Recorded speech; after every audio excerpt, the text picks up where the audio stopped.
একটি রহস্যময় কুণ্ড যার তলা আজও খুঁজে পাওয়া যায়নি।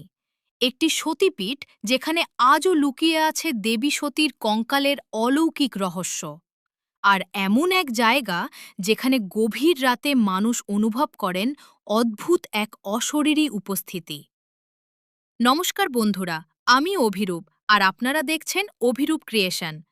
আজ আমরা পৌঁছে গেছি বীরভূমের বোলপুরের কাছে কোপাই নদীর তীরে অবস্থিত এমন এক রহস্যময় সতীপীঠে, যাকে ঘিরে আজও মানুষের মনে কাজ করে অদ্ভুত এক ভয় আর অলৌকিক বিশ্বাস।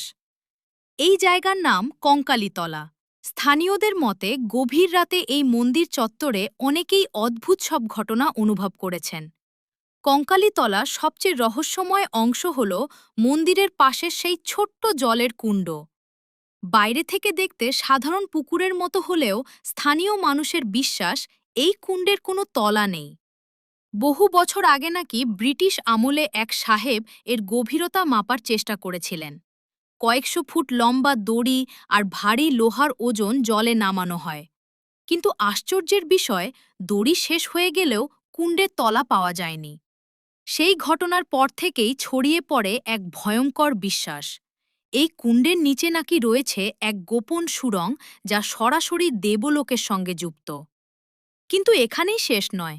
স্থানীয় পুরোহিত আর তান্ত্রিকদের মধ্যে আজও প্রচলিত আছে আরও ভয়ঙ্কর এক কাহিনী। বছরের নির্দিষ্ট সময়ে যখন কুণ্ডের জল কিছুটা কমে যায়, তখন নিচে মানুষের কোমরের হাড়ের মতো দেখতে কিছু পাথর দেখা যায়। সাধারণ মানুষ সেগুলোকে পাথর ভাবলেও অনেকের বিশ্বাস সেগুলিই দেবী সতীর কঙ্কালের অংশ। লোককথা বলে, বহু বছর আগে এক ব্যক্তি লোভে পড়ে সেই পাথরগুলোর একটি তুলতে গিয়েছিল, কিন্তু মন্দির থেকে বেরোনোর কিছুক্ষণ পরই নাকি সে অদ্ভুতভাবে অসুস্থ হয়ে পড়ে। এরপর তার জীবনে একের পর এক দুর্ঘটনা ঘটতে থাকে। তারপর থেকেই কেউ আর সেই কুণ্ডের জিনিস ছোঁয়ার সাহস করে না। সবচেয়ে আশ্চর্যের বিষয় হল, প্রবল বর্ষা আর ভয়ঙ্কর বন্যার সময়েও এই কুণ্ড কখনো উপচে পড়ে না। আবার প্রচণ্ড গরম আর খরার সময়েও এটি পুরোপুরি শুকিয়ে যায় না। বিজ্ঞান আজও এর সঠিক ব্যাখ্যা দিতে পারেনি। আপনি কি কখনো গিয়েছেন কঙ্কালীতলা সতীপীঠে? কমেন্টে অবশ্যই জানাবেন।